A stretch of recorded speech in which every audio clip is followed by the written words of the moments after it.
Hello and welcome to the Irresistible Marketing Pod, the podcast that turns your scandalous creativity into a profitable and healthy habit. I'm your host, Isa Gauchi, your marketing confidence cheerleader and owner of the Isa Messaging digital marketing agency for small business baddies such as yourself. Today we're going to talk about why you keep getting the same feedback. So we're going to take it way back to when Isa Messaging first threw open its virtual doors, and all I heard from my mentor at the time was, "This price is way too low. You need to raise the price. You are offering way too much for that price. Either narrow the scope by 75% or at the very least quadruple your price. Isa, come on, you keep seriously underpricing." This is what I heard every time I got in the hot seat for business coaching for at least my first year in business, actually probably more than that.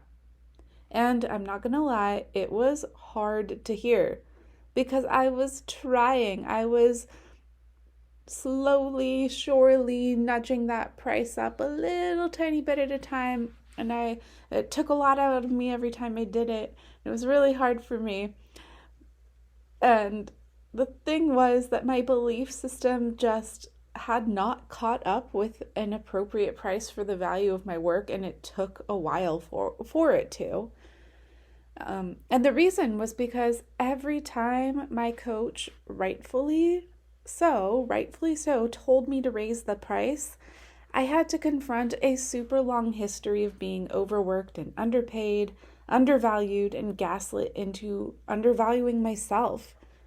So before I could get to the confidence and optimism of charging thousands of dollars for my labor, my intellect, my creativity, my attention, my energy, even just my time, I had to wade through grief, anger, resentment, suspicion, mistrust, disappointment, disillusionment, and depression.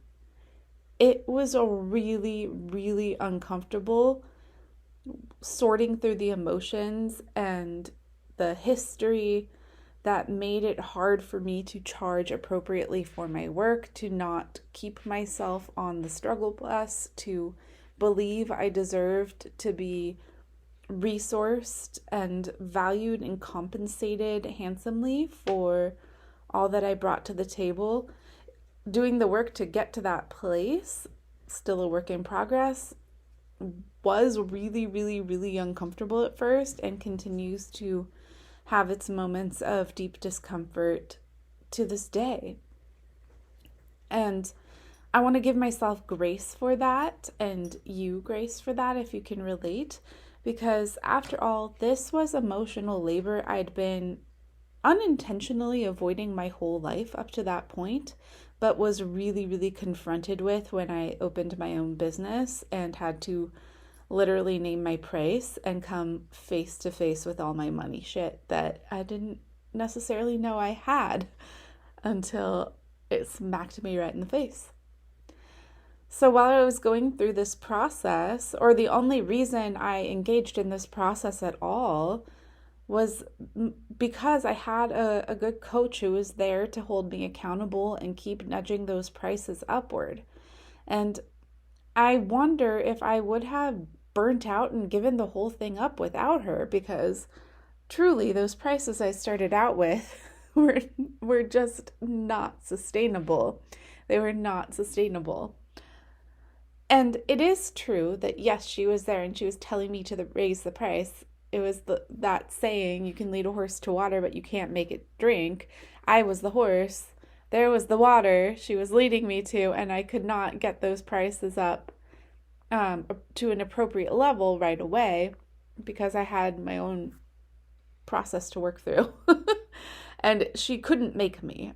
You can't make the horse drink. She couldn't make me raise my price. She couldn't make me immediately go from radically underpricing to rightfully but confidently asking for an appropriately large amount of compensation for the value I was bringing to clients. It is true that no one else could actually totally fix this problem for me. It required my participation and effort. And I really did have to go through that hard part. I had to have a period of underpricing and overworking in order to feel how badly that felt and realize I wasn't willing to keep myself on that struggle bus. I had to watch clients who paid me like $300 use my work for years to come and profit off of it for years to come. I had to literally see and gather empirical evidence of the results my work was getting for them, for those clients, before I started to dare to believe I should be charging more by like a lot. And I think I personally needed that process. I would love for other people not to have to put themselves through so much pain to get to the point where they're charging appropriately. So if you can skip all that and like go right to the charging appropriately, more power to you. I'm so happy for you. I love that for you. But in my case, I just had to go through it. But eventually, with my coach's guidance and insistence and continuing to call me out on this, I eventually did 10 times the price and triple sales for a particular project that was one of my most popular. I actually shared that story in episode number 79 of this podcast, which is titled What Happens When You 10x Your Price, which I totally just spoiler alerted, but if you want the deets, if you want the dirt, it's a good episode. It's one of my most listened to. But anyway, even though it felt like it was a very rough and challenging journey that took a lot out of me, I bet it would have been much longer and much more painful, and maybe I wouldn't even have made it as far as I did through it without tapping out if it hadn't been for my coach. So shout out to Miss Sarah Beyer of Intuitive Edge Coaching. But if it hadn't been for my coach, who kept giving me that same feedback over and over again and introducing me to new thoughts to replace the no one will ever pay for this self-doubt nonsense that had been playing on loop in my subconsciousness beneath the level of my awareness, I don't think things would have turned out so rosily for me. So I really had to hear that same feedback over and over again over many months. And you know what? I spent thousands of dollars to be told that same thing again and again and again and again and again and again. But let me tell you, it was worth every penny. Here's why. It does not become muscle memory until you've practiced it a lot. It doesn't become your new default that you can put on autopilot until you've practiced it so many freaking times, like thousands upon thousands of times. This is true for building a new physical skill. For example, the most common feedback I have to give when teaching people how to ride horses is heels down. This is important for safety and proper riding posture, as it helps to keep the rider rooted in the saddle, better able to balance with the horse's movements even when something unexpected happens, like say in the event of a spook, a bolt, a buck, etc. And it also helps stabilize the rider's leg so they can use it intentionally and effectively to communicate with the horse. That's your no one asked for it equestrian aside for the day. But anyhow, my most common feedback I have to give people in the dozens of people I'm teaching every week is heels down. And the other day, one of my adult students told me that she was feeling discouraged because she felt like she had been working so hard on keeping her heels down, and she thought they were down, and it felt like every time she thinks they are down, I'm telling her to put them down again like a minute or two later, which valid. But here's what I told her, and this is a metaphor, business owners. Here's what I told that writer. I told her, your heels were down a minute ago when you were thinking about it.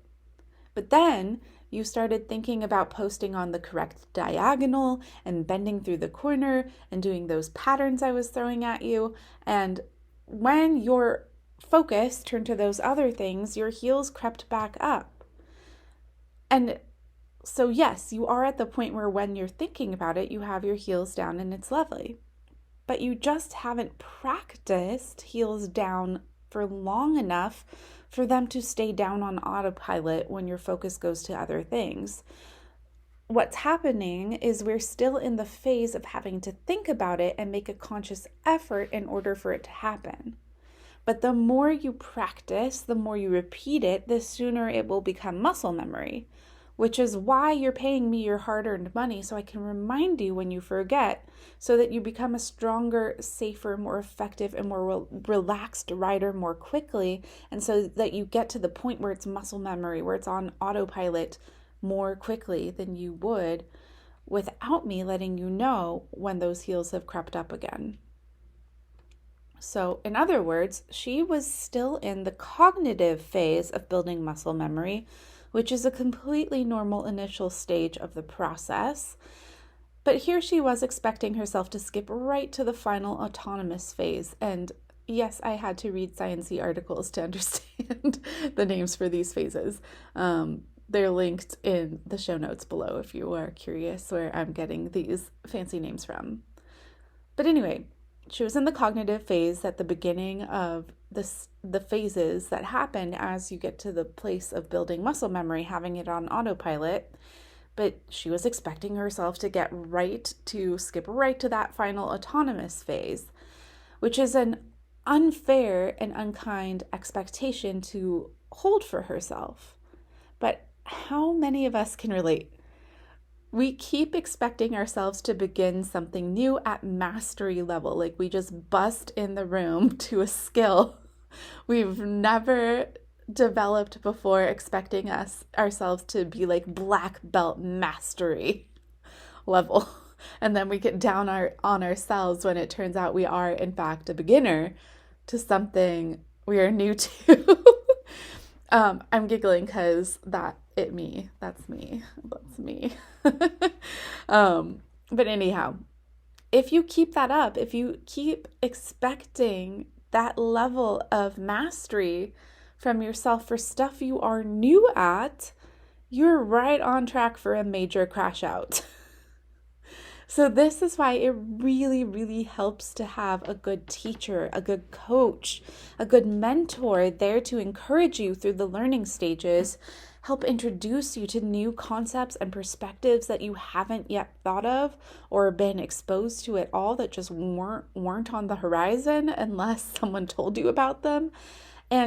And there to hold you accountable to your own goals, even when it gets hard, even when you get frustrated, even when you're really challenged and really stretched, because that's going to happen when you open a business, when you go into business for yourself. It's also really important you have that good teacher, that good coach, that good mentor, that cheerleader in your corner to check you when you're beating yourself up rather than putting in your reps, because these are not the same thing and you cannot punish yourself into improvement. That's how to shut down your motivation, not tap into it.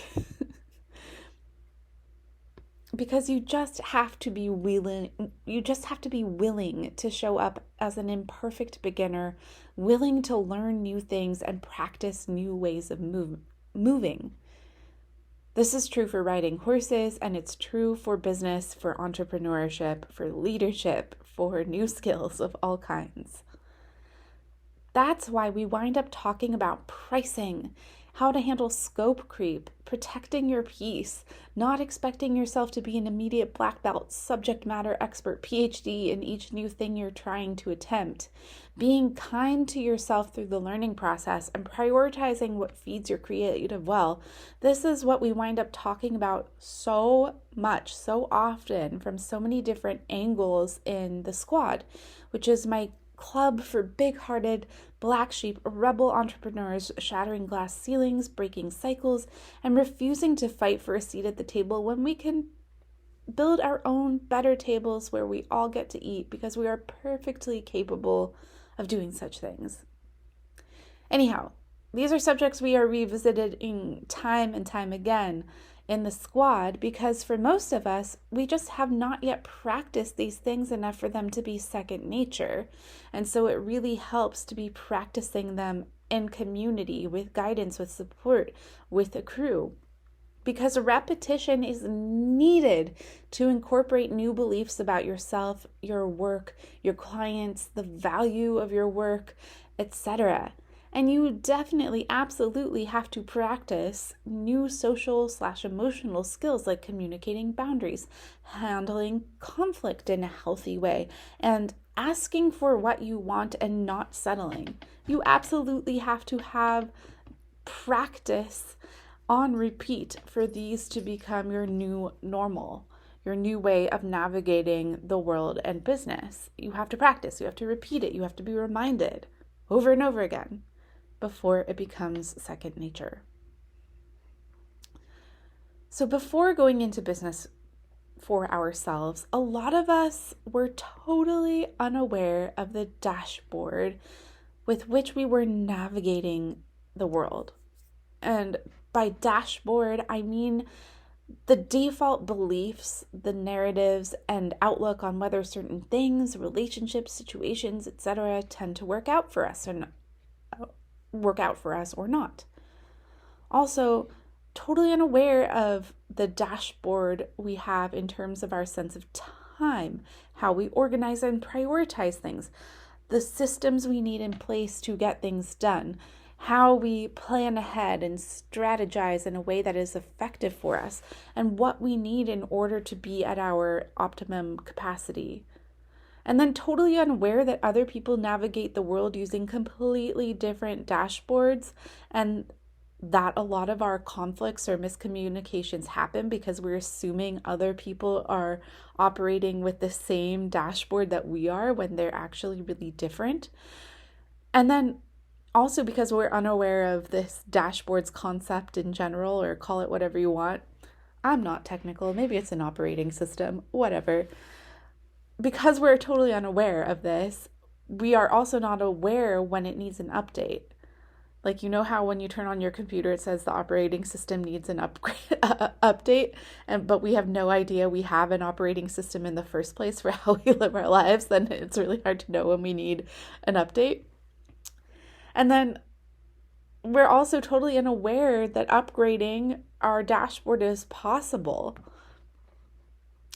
And so to change these things, to develop these new ways of navigating business, entrepreneurship, money, the world, our work-life balance, awareness is the first step. You have to see it in order to change it.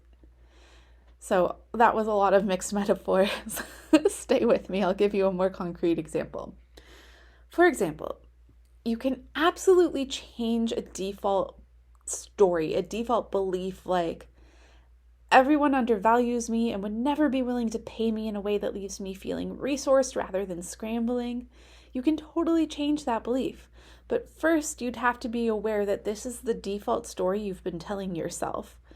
And then you'd have to come up with a better story to become your new belief, like my aligned clients value how they'll benefit from my work so highly that they happily pay top dollar for access. And sometimes you can't even conceive of a better story like that until someone you respect suggests a new one for you. But however you come across that better story, that new, healthier belief, that sort of belief that makes it easier for you to build your business, to sell your stuff in a way that feels aligned, that feels exciting, that feels motivating, inspiring, and even pleasant. You're going to have to practice that new belief a lot. Repeat it over and over and over again until it becomes your new default. That's why my coach had to tell me to raise my prices month after month after month, time and time again.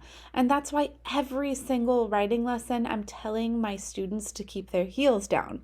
And that's why I'm always telling squad members to tell that needy client that that latest request was out of scope, so unfortunately they will not be providing that extra deliverable at no cost.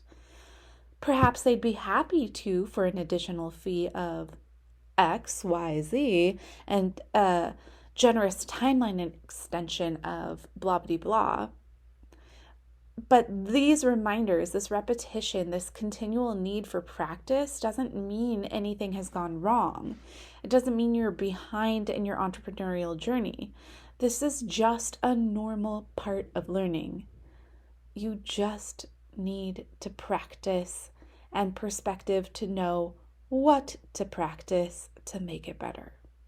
And that's what I'm here for. I serve as an on-demand marketing director and on-call cheerleader for The Squad, the club for first-gen entrepreneurs breaking all the rules to be wildly successful, wildly resourced, and wildly of service. From marketing masterclasses to hot seat business coaching to neurodiverse friendly co-working to using creativity to process the emotional challenges of entrepreneurship to a private community of cheerleaders and co-conspirators, Squad is the place to smash through business goals you've been stuck at when going it alone. So tomorrow, December 1st, 2025 is the last day of my once-a-year discount on memberships. Price goes up on December 2nd. But if you join in December 2025, you get December 2025 for free and all of 2026 included in your annual membership. And we have awesome events you're not going to want to miss out on, like 2026 business planning, marketing block busting, and an Arts for Emotional Regulation experience starting right away this week. So the earlier you get in, the better. But if you miss the discount date, don't worry if you're listening to this in the future. Even at full price, this is intentionally the most affordable membership of this caliber on the market. Seriously, this is less than you probably spend a month on car insurance if you are living in California right now. So you gotta know. I know you know that building a profitable marketing system for your business that you will actually do because it's been set up to fit with your unique wiring, all of that while protecting and enhancing your peace of mind and work-life balance and your joy in your everyday work life and life life. I know that you know that this is definitely worth that investment. And honestly, meeting your new business besties, priceless. So, since I know you want to join now, hit that link in the show notes. Thank you so much for listening to today's episode. Make sure you're subscribed to this podcast if you haven't already. You don't want to miss any of these gems. And I will see you soon in the squad. Okay, love you, bye.